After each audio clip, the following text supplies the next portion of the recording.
Welcome back to a best of 5 series of top level StarCraft 2. What I've got for you today is a Zerg versus Protoss. We're in game number 1 in the top left hand corner. We're looking inside of the main base of Serral and his opponent down in the bottom right with the red Protoss pieces. We have Zoun. Zoun, of course, the winner of Home Story Cup. Not too long ago, he's been looking very strong again, and it's nice to see. Serral, though, is Serral. Now, this particular series was played during the BGE Stara Zagora tournament. It is, I think, from like the early part of June, meaning that, well, at this point in time, it is a little bit ago, but Serral currently in the hyperbolic time chamber, not sharing any of his games, waiting until the Esports World Cup takes place. And, well, this is one of the series that I did not have a look at just yet, but these really are some of the very best players that we have in the world. Both of these guys are qualified as well for the EWC. So it's gonna have a, it's gonna be a nice little update, right? Although I can imagine both of these guys currently have put their heads down and they are putting in the work. Because this is one of the absolute most important months for both of them. They really want to be performing at the absolute peak of their capabilities right here, right now. And even though this was played, maybe a month and a half, 2 months or so before the EWC, I can imagine both of them will probably still make a step forward from what we will see in this particular series. Assuming they get to actually play, right? Like, their own games. One of the big problems that happens at those big tournaments is that it turns out pro gamers are human, which is really annoying because you have to deal with these things called, like, emotions and, like, nerves, and maybe your, like, recovery and stuff. Like, if your sleep isn't that great, it's really annoying. Yeah, maybe one day if we're all robots, that wouldn't be an issue, but it is, of course, what makes esports sports. Well, either way, it is going to be a very normal start here for the both of them. Cheeky little pylon block, or at the very least hatchery block here from Zoun, making it difficult for Serral to take the natural expansion first. Not the end of the world, though, especially on a map like Pylon, because, I mean, sure, Serral is going to be a little bit disconnected from his bases for now, and those drones have to travel across a little bit. One of the advantages here that you do have as a Zerg player is that your creep spread can begin a little bit further forward, a little bit closer to the middle of the map. Stargate open here for Zoun, no surprise. I'm assuming this will be good old Oracle production every single time, although Zoun does mix it up every once in a while. Serral, though, looking pretty much unbeatable again in some of these games.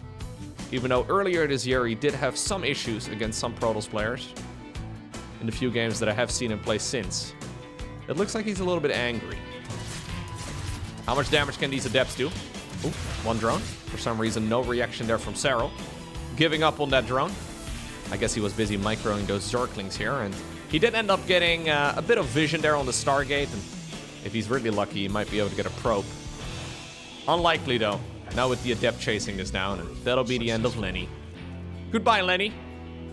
Oh, he did already kill a probe. Maybe it was the scouting worker. Okay, Oracle production indeed has begun, and I'm assuming Zoun will be sending a probe on over towards the third base here in just a moment. Although he actually opts for the second gateway before anything else. I feel like against Serral, you can probably skip the second gate most of the time. Opt for a faster third nexus instead, because what exactly are the odds of Serral right now rushing Zerglings across the map? Pretty much zero, but I guess it's a best of 5 series. You may as well test the waters a little bit and see how it currently goes. I don't like this Oracle pathing.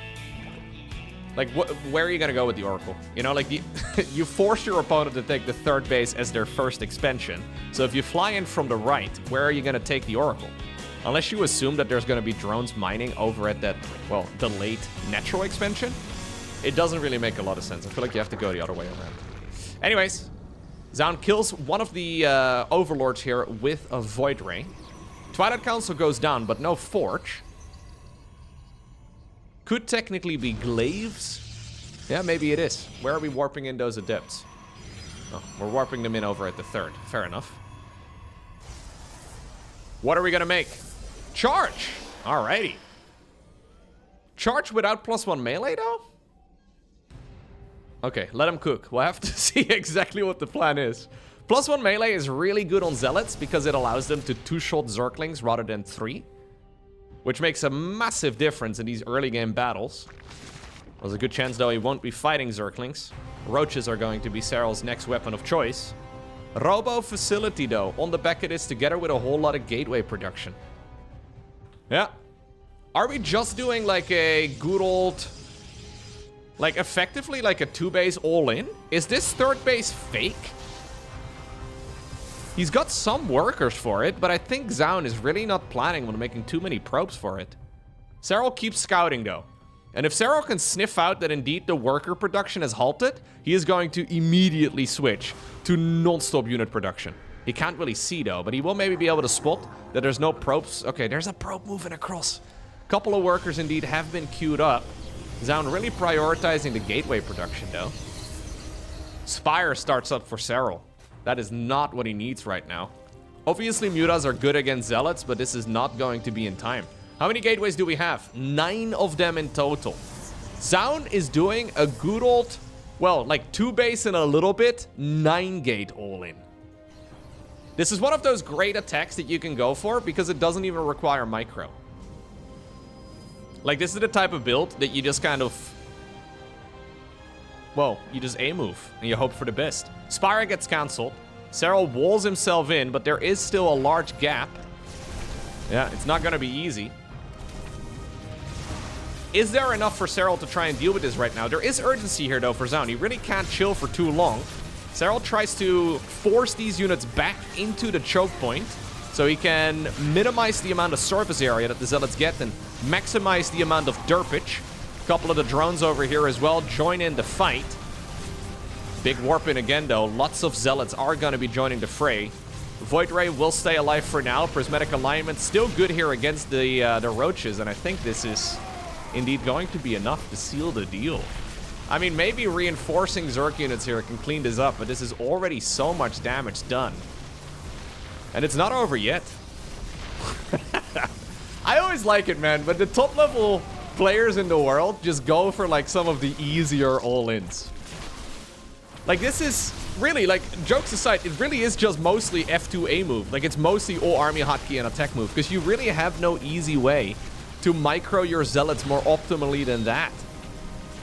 With the Queens gone, though, yep, the Prism can move in as Zoun obtains the victory in game number 1. Okay, next up, we find ourselves on the map Tokamak. Cheeky early game right there from Zoun. And you know what? I kind of love it. I kind of love it. Adept coming up here again. Stargate coming up here again. I highly doubt we're going to see a Zealot all-in again, but it would be kind of fun. Problem is, of course, that now it's something that will be on Serral's radar. What sort of Protoss are we dealing with today? Difficult to predict. You never really truly know.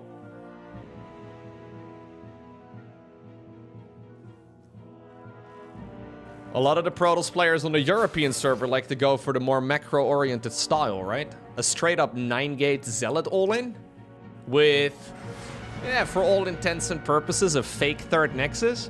Not really something that is commonly played on the EU server. Zoun giving him the Korean special. Okay. Void Ray is going to be the first unit that pops out of the Stargate. Now, I really like this as far as like the story of a series goes. Because opening up Void Ray first basically means that Zerg can't scout. You can scout with Zerglings, but you're not going to be able to get a full view of the main base anymore, assuming Protoss plays everything reasonably well. Recently, we've been seeing more and more of those Void Rays get real damage done. And Zoun actually got a lot of value with that Void Ray in the previous game as well, right? He actually killed, well, what is ultimately like the anti-air there of the Zerg, and it allowed the Prism to move in. So I think just killing whatever OV you can find and just denying all scouting. Look at that one Zergling over here. Pretty much invisible. Where is he? There he is. Hey, yeah, even with turning the camera as far as I can go. The leaves are still hiding him. I'm assuming, though, Zoun will have his health bars turned on so he can see what's going on. Okay, so Void Ray into Oracle. So after the previous game, right? So Serral got caught off guard against a good old Zealot all-in. Now, Zoun opens up with a Void Ray first, which usually you do if you want to hide something weird. I would kind of like it if Zoun just didn't do anything weird this game and just play very normal. Oh my lord. Okay, never mind. I take all of that back. It's a Fleet Beacon instead. I was going to suggest a Twilight Council and a Forge, but you know what? Build a freaking Fleet Beacon. Second Stargate, I'm assuming, and we'll probably go into Tempests. This has become, well, I don't want to call it a common build, but we've been seeing it a little bit more as of late. Man, this puts a big smile to my face, though. I feel a lot of Protoss players, I mean, they like this matchup, right? But it can sometimes feel a little bit limited.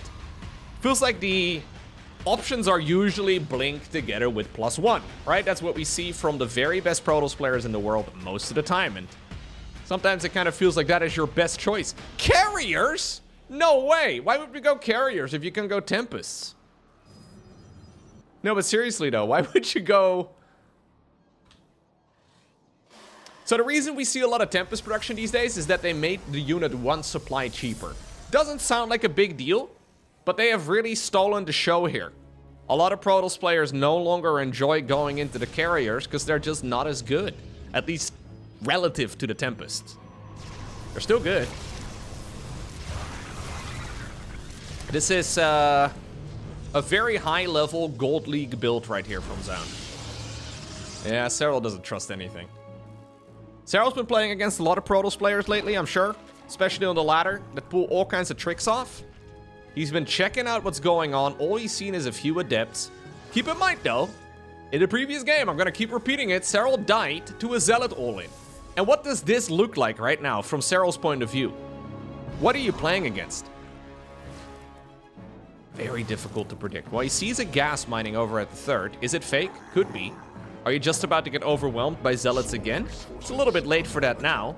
He did already put down a Spire. I wonder if in the previous game it was also a safety Spire, in case he would go up against a build like the one that we see right now. Recall there is going to bring that Oracle back home. Yeah, I think it's actually a safety Spire. As weird as it is to say that, if you're caught off guard against a group of Carriers, you're in a world of trouble. I don't know if you can still go Mutas here. Maybe that is the original plan here for Serral, to open Mutas, but Mutas in this situation feels a little shaky.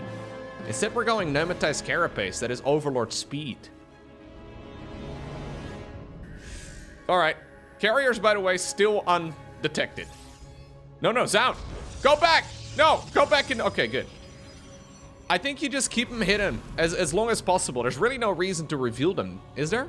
Serral, though, sniffed it out. Maybe he got a glimpse of it at some point. He didn't see the +1 upgrading because it is not upgrading, which I think you should be upgrading right now, is Zoun. But Zoun really trying to sell the story, but maybe accidentally...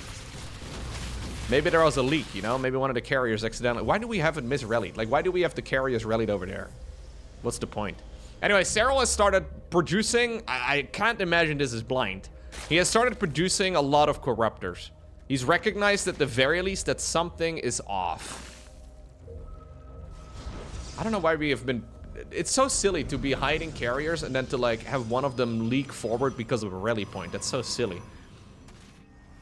Look at the supply count right now, though. Serral's basically been able to do whatever he likes.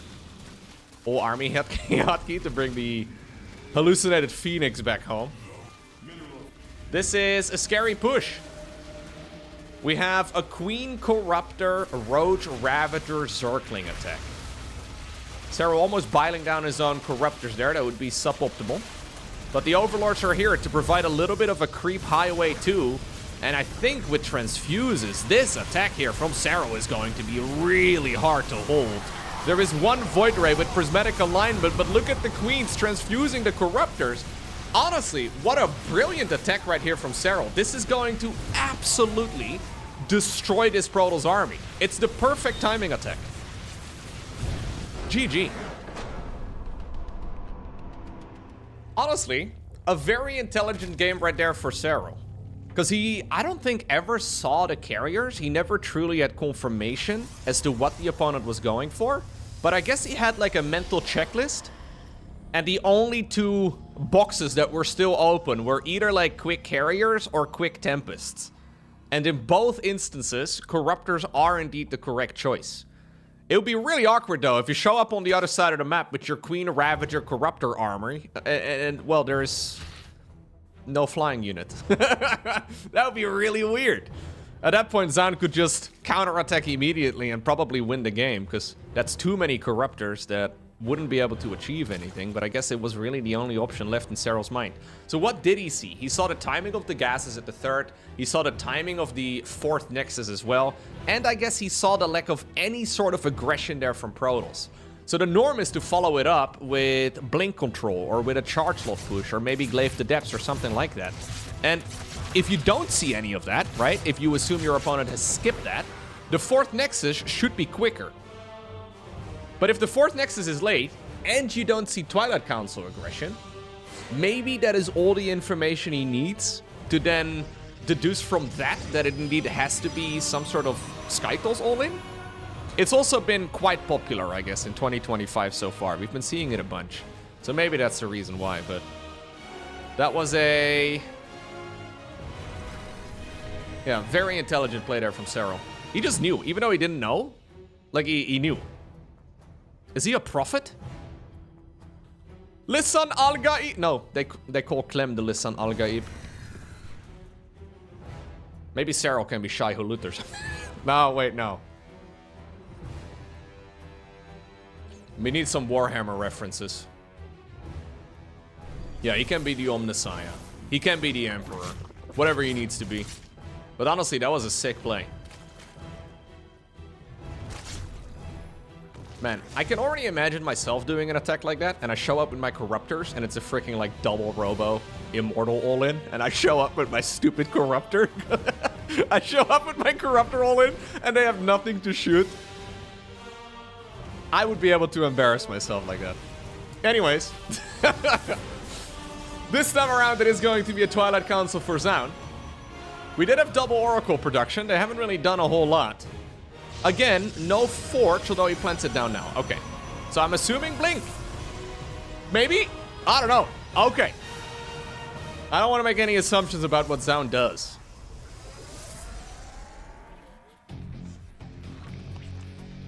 I wonder if maybe Zoun did, like, accidentally have one of his Tempests, or Carriers rather, misrallied. I mean, I looked at the replay again, and I looked at it from the Zerg's point of view, and as far as I can tell, Serral didn't actually see anything. But it would be very Korean Protoss-y to, like, accidentally have one of the very important units just misrallied, right? Because why was the Stargate rallied out over at the third base? Makes no sense. I don't think, though. I don't think Serral saw anything. Anyway, Lair's going to finish up here, 5.5 minutes into the game. We don't have quick Evo chamber upgrades here. Serral usually likes to go for a quick +1 melee, but...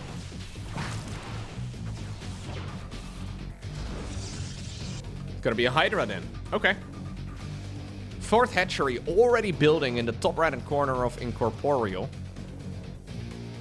Templar Archives now, coming up on the other side of the map too. So Zoun basically just settling in for quite a normal game. Quite a macro-focused game in that instance. Let's see. This map is a little bit tricky for the fourth base positioning. This fourth base is very attackable. That's why a quick storm follow-up is actually really good here on Incorporeal. It's just a important thing if you want to keep your fourth base alive. Assuming Zoun is going to go for one, but yeah, we're going to immediately chrono it. This is Hydras, by the way, without a Roach Warren and without a Baneling Nest. So it's going to be Hydras into what will probably be Lurkers.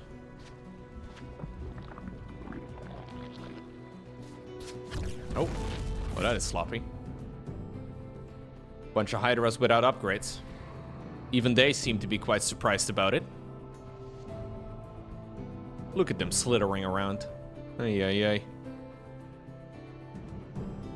Yep, Hive together with a Lurker then. So this is the type of style that Serral likes to play. This is the type of game he usually goes for. Fourth Nexus indeed starts up. And we can begin the multitasking very soon. This is one thing I have seen, by the way, in all of Serral's games lately. He seems to be positioning Hydras, whenever he's got them, in such a way that he can intercept a prism. This seems like an easy thing to incorporate in your own games, too. Just plant a couple of Hydras in the most likely locations. Yeah, where prisms are going to pass by. I think this is what happens when you play against mech specs a bunch on the ladder. Or maybe in custom games. Mech specs always seems to sneak one of those things down. Prism indeed coming up. Doesn't seem to be rallied anywhere just yet. Maybe he's going to be sending it. Yeah, he's going to be sending it through the right side. A couple of Hydras over here would be nice. Oh, Serral actually has a Changeling. Would you look at that? Changeling is maybe going to be able to see this prism. Yep, I think it will. Very funky to use. Oh, he moved it. All right. Well, that's a bit unlucky. Usually we don't see Changelings for that sort of job. So that does mean that the prism now gets its way across the map. But still, though, how much can it really do? Seismic Spine's coming up. Lurker ranged upgrade. This Protoss army is gonna hit like a truck, though.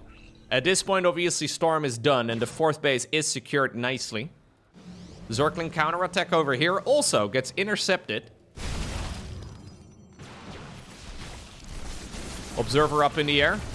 Gets rid of some of the creep. Needs to be very careful. Imagine this attack, though, without the prism, right? Like, you can effectively shut down an attack dead in its tracks if you kill the prism here. So a little unlucky there for Serral, as he does retreat now with those lings. Zealot attack over here could actually achieve quite a bit. Ooh, he doesn't got it right-clicked. He just attack moved it. Okay, so that means that it's likely going to be defended. Zoun, though, decides to collapse on top of his army. A dangerous move. High Templar. Ooh, a little too far forward, but they do somehow, some way they stay alive. God, that was not the cleanest way to engage that there as Protoss. Looks like the Zealots on the left side of the map have been cleaned up. And I think the reinforcing troops here for Serral will probably be able to do the same thing here. That was quite a sloppy engagement, if I'm being honest with you. High Templar on move command, mispositioned in the grand scheme of that army. Maybe he was busy microing as well on the left side of the map, but again, Zealots don't really require a lot of micro. And now Serral is sending out a ton of reinforcing units. Okay. Fleet Beacon coming up as well here for Protoss. Serral, though, has a real opportunity now to go for a counterattack, because the second Lurker upgrade is about to finish up. Lurker production has begun. I don't think we have a Nidus network. We don't. But he should be able to have a couple minutes of play here before Tempest, the Mama ship, is out. And at this point, I don't even know if Zoun can ever really afford a mothership. I think that Serral, if he decides to go for a push, can possibly even secure the kill on one of the bases here. And on 3 Nexi, you really can't achieve much. So this Prism needs to buy a stupid amount of time. We need to go. We need to do something. Maybe if he sees the Zerg moving in, that's when he has that chance. Already, though, Lurker Hydra counterattack moving in towards the left side of the map. Prism's still in a dangerous position, but okay for now. This is mostly just a distraction, though.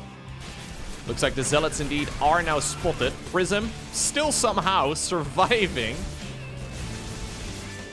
Tempest production has begun, though. And Zoun is going to be able to get those units out, it looks like. We have a reinforcement over here, too, as Serral now decides to engage on the right side of the map. Push over here is going to force the Zerg to retreat, but it will always be a distraction. Lots of Templar, again, all clumped up together. No easy answer, though, against those Tempests. Assuming they get microed, the Tempest should always be out of range of the Hydras. Now, I say that, you do have to micro them. Hydras will gladly shut them down. Lurkers, though, are going to still slowly move forward. Looks like the army on the left side will get deflected, but loads of workers are already going down. And even though the Tempests technically are the perfect tool for the trade, I mean, they just don't kill stuff fast enough. The Nexus still falls. Spire now on the back of this here for Serral. Serral, though, is smelling blood. No units on hold position here, but, I mean, that storm was juicy. A lot of Zerglings do end up falling. Hydra's getting their little speed buff as well. The little blink ability. Their nanomuscular swell. I think Serral was feeling pretty good about playing 5 base versus only 3. 89 workers. He has once more. Serral does this time and time again. Serral has once more navigated his way into a perfect spot for him. He's not done yet with the aggression, even though he doesn't have a good answer against those Tempests. Very soon, though, he can start spending his gas on Corruptors. And, I mean, imagine this army, but then also like a dozen Corruptors in the mix. Protoss will just melt. At this point, though, I think Serral has his opponent exactly where he needs him. Zoun will be forced into effectively a 3-base all-in. And all Serral needs to do is stop it. I think Hydra Corruptor alone is probably going to be enough. It's 141 supply versus 193. Queen's now obviously also a real opportunity. Zergling counterattack. I mean, we've seen a lot of High Templar go down quite unnecessarily. Little Zealot counterattack as well on the top right I quite like. But this fight over here for Zoun needs to deal damage. Corruptor production is here. He does still have 3 observers together with an oracle. Obviously, you need detection against these lurkers. Serral will be more than happy to shut down any form of detection. Large amount of Zerg, though, is going in for the counterattack. It's a very large chunk of Zerg. And I guess this is mostly just here to put some urgency into the play. Zoun all army hotkeying a bunch. It seems like we're once more, using that hotkey here to send the army back. A bunch of troops do get recalled, but obviously this is only going to like lengthen the advantage here that Serral has. I mean, this is still 5 base versus 3. Still a hell of a lot more income here for Serral than, what Zoun can ever muster. So maybe Zoun gets to like make another 200 supply army. But at this point, his 200 supply or 150 supply at this point, but his army is mostly Zealots. Hydra's running away, using their dash ability to save themselves from the charge. A lot of Zealots going around the site. Zoun basically trying to make this game as awkward as possible now. Hoping that maybe, somehow, some way, he can get the Zerg player to allow him to max out once more. But now he sees the Corruptors for what I believe is the first time. A couple of Zealots inside of the main base too. A couple of Changelings on the left side of the map. Not as useful there for Zoun. Yeah, he has to retreat over here too. Okay. Well, Serral has got all the units together. That Prism needs to run. Oh, well, you know what? Hydra lunch, pretty good. Yep. That's 2 Archons together with a Warp Prism going down. Corruptors going around the site. I mean, the Nexus is rebuilding. We're 15 minutes in. So the main is running out, the natural is running out, the 3rd base is even drying up. So Serral he's cruising. He has very little urgency right now. He doesn't need to do anything. I mean, he does need to cancel those hatcheries, I suppose, but he can chill. Zoun has smashed his piggy bank. He's afforded Tectonic Destabilizers, which is a double damage to structures upgrade for Tempests. Now, I find it quite an ambitious upgrade to go for. Don't think it really does much for him, but I think he's still thinking, I need to do some sort of damage here real soon. But I don't think Serral is really in a position anymore to be taking damage. Calm and collected. The 4th Nexus is going to get sniped. There's another group of Zealots going through the middle of the map, but I think this is Serral, having had enough. He swoops in with the Corruptors. Storms do go down, but obviously it deals friendly fire too.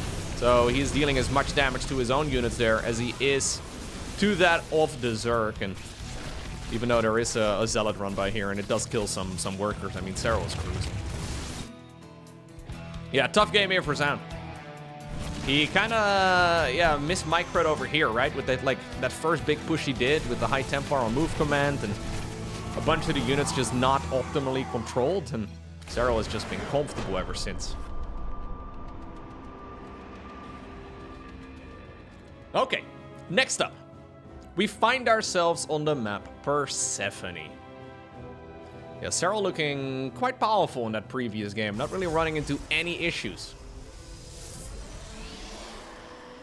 And that is that slow burn, right? That everybody hates playing against. When you know you're behind, but also you still have like 3 bases and a pretty good army, but your opponent just sort of tears you apart over the course of the next 10 minutes, it is by far the worst way to lose.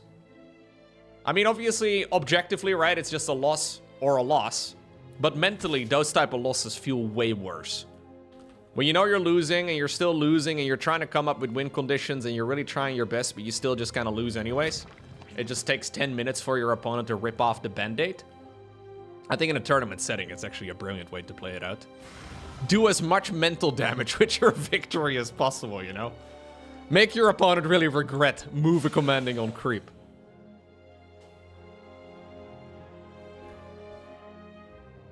Okay. Yeah, Serral probably could have gone for a bigger attack a little bit sooner. But you know what? He didn't feel the need for it.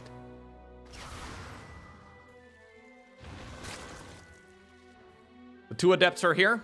Zoun not really achieving much with his first 2 adepts. Really just keeping them around, trying to use them to allow the 3rd base to go up. Oof. That was close. 2 HP. You better run home. Looks like we're gonna go for a 2nd gate again before a 3rd Nexus. Late 2nd gateway too. I don't know. Like, I feel like this is a good play if you feel like you're mechanically stronger than your opponent. I think against somebody like Serral, you need to aim for any advantage you can get. So what Zoun is basically doing with this is he is willingly delaying his 3rd. Look at the amount of minerals he's got in the bank. Twilight Council and Forge come up right now. Normal timing for a 3rd Nexus is like 3:45. Nothing's happened and we're like a half minute late. Maybe the mental damage, the emotional damage there from Serral has worked out. Because now suddenly the Twilight Council and the Forge are before the 3rd Nexus, which is weird. Usually you make the 3rd Nexus first and then those 2 upgrades. I don't think this really lines up particularly well for Zoun. Obviously, he can play this out just fine. In the meantime, Serral not really making any mistakes as far as I can tell. He's taking no damage here whatsoever. I mean, I guess he hasn't dealt any damage either. He does see the timing there of his opponent's 3rd. So maybe that's going to throw him off a little bit. Right? Because he obviously knows the timing at which that 3rd is supposed to start. And now he sees that it's a little late. Does that mean Protoss is going for something weird? No. Zoun likely just making a mistake. Yeah, so we are just gonna go Blink together with +1. This isn't some elaborate, you know, fancy build order here from Zoun. He just made an oopsie. Blink is now going to be like 10 seconds sooner. Maybe 15. Templar Archives, though, is still similarly timed, if I'm not mistaken. Might be slightly quicker as well. +1 melee? No, probably +1 missile, yeah. +1 missile makes more sense as this time, as Serral once more goes Hydra then. Serral cutting 0 corners, by the way. Just straight into a Roach Warren again. Have we even seen Roaches? Oh yeah, we saw Roaches in the 2nd game. The Roach Ravager style, but he hasn't really been making any safety Roaches. Really just building it in case there is some sort of all-in going across the map.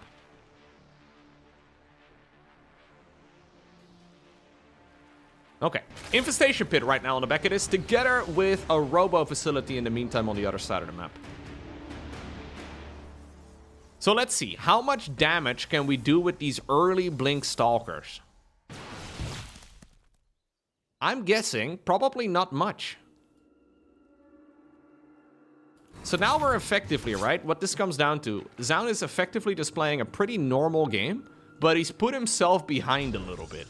Which is entirely unnecessary. It's not really something that really is likely to be a big deal against most opponents. But you need to get any bit of value that you can get. Adept going down, Gateway going down, no Council on the gate.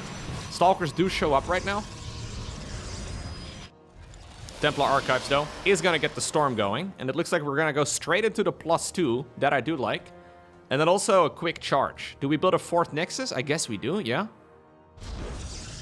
Again, though, this is inviting Serral to play his own game.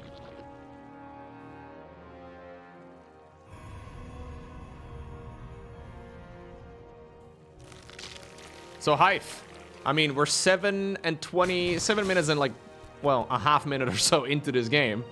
Hive is already about halfway done. Lurker Den? I'm assuming. Yep, Lurker Den indeed is going to be his weapon of choice. And there is technically an opportunity here, for Zoun to go for an attack. Does he have a prism? Oh, he doesn't have a prism. He does have a robo. What's the robo been up to? He's got 2 observers. We need a prism.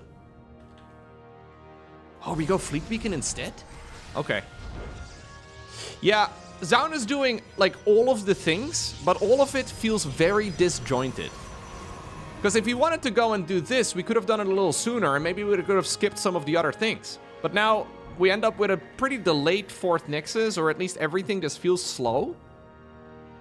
And ultimately, Zerg has not really been slowed down in any way. So Serral's still chilling.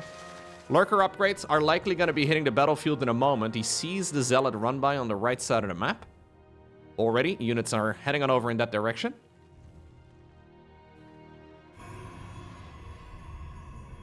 Second Stargate coming up, though. And Tempest production has begun. Zerglings are hunting down those Zealots they saw.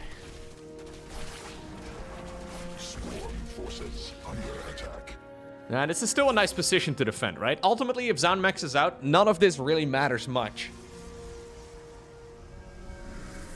Maybe a few percentage points of optimization missed, but that's really about it. This is, though, when Serral decides to test the waters a little bit. Supply block? No, what's going on here? Oh! Contamination! That's an upgrade or an ability we rarely see.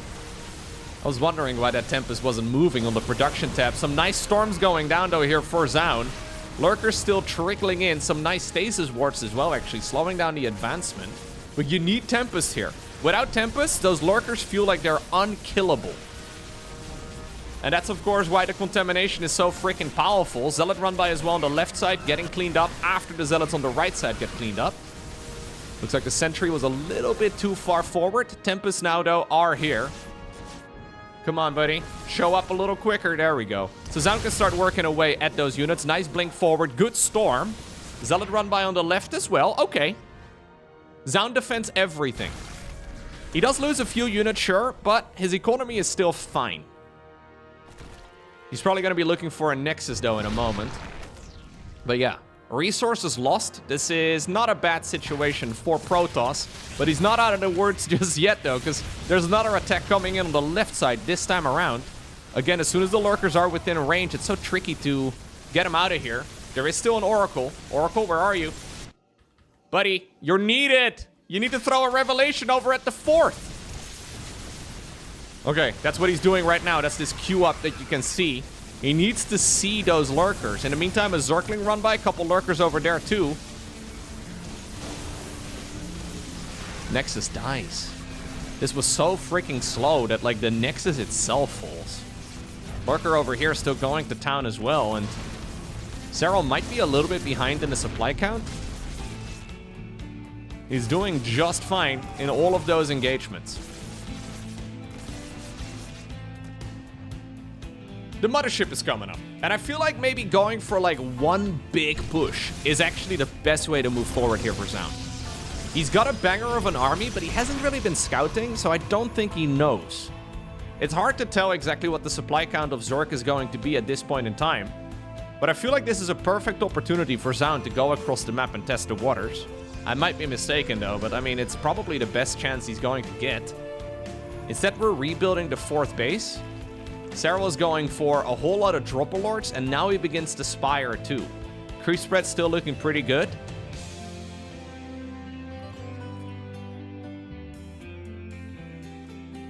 All of this is just to buy time. Sometimes I wonder if players give Serral too much respect. Obviously, he kind of deserves it, right? With the way that he's been playing, but there is a real opportunity for Protoss to push here. And I feel like Zoun is like, oh no, it's Serral, I can. I feel like it's a worse choice, though, to just sort of sit here and turn into a punching bag. Because that's what's likely going to happen here if you don't do anything on the other side of the map. No more Zealots anywhere, no more Vision anywhere. Zerg gets to do whatever they like.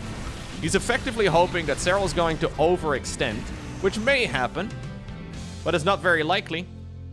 4 Dropper Lords on the left side. I hope that Zoun did see them. Yeah, I think he did. Tempest going around as we have a Lurker drop coming in. Looks like the Lurkers do still unload. Never lucky. Gonna need a little bit of vision. Never mind, he's good.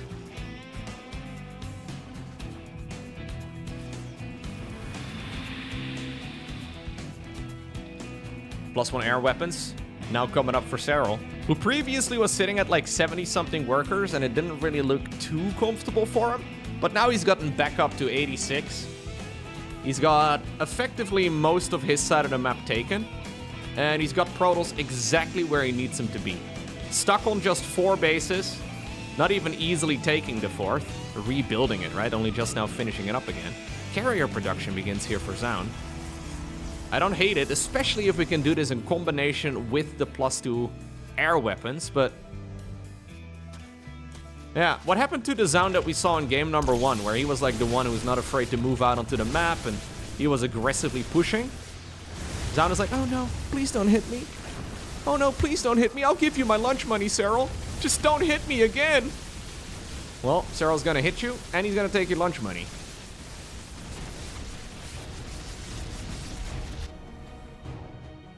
Neural Parasite coming up. Nexus dies again. Zoun basically, I guess the strat here is just to max out one time and then go for a big push. Now again, we're all army hotkeying everything back. Zealots now get taken out of that control group, it seems. Lurkers, though, are going to tear this base apart together with the Hydras and then also the Zerglings. So Zoun decides to go all the way back home, taking a lot of damage, though. 34 workers go down because guess what? It looks like the Overlord drops. Ferried in a bunch more Lurkers. 18 drones start up for Serral, who will probably be building up spore crawlers or something. He really doesn't need that many workers, but he'll be fine with it. Neural Parasite is going to be done soon. +1 air weapons is going to be done soon. He doesn't even have those units that can benefit from any of those upgrades yet. Serral is preparing for the next game in this series, but spoiler alert, if he wins this one, the series is over. So... yeah, now Zoun is on effectively... oh, you know what? The Nexus lives. He's on effectively, like... yeah, like 8 mineral fields. It's not a lot. Now, if anything, Serral may have overdroned. 87 feels a little much. It's unnecessary, but look at the amount of supply that he's got. A, well, casual 70 supply advantage. Zergling counterattack going in. Hydras and Lurkers once more working together to try and create the perfect attack. And this is, if anything, putting in so much pressure on Zoun.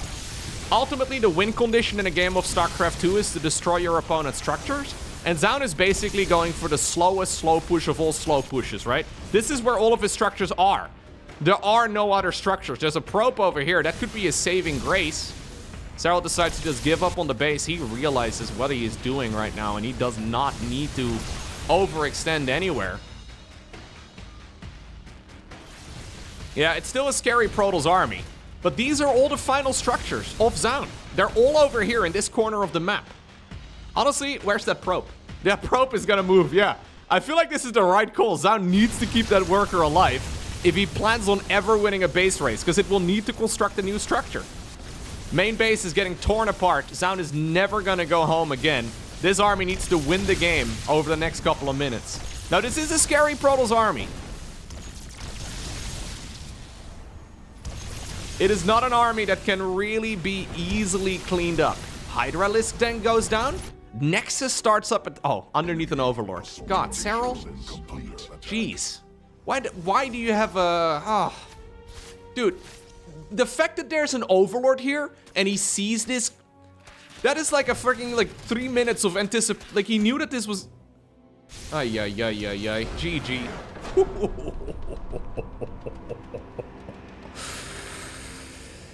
Oh, man, Protoss may have access to the unit called Oracle, but Serral might actually be an Oracle. He is predicting the play there.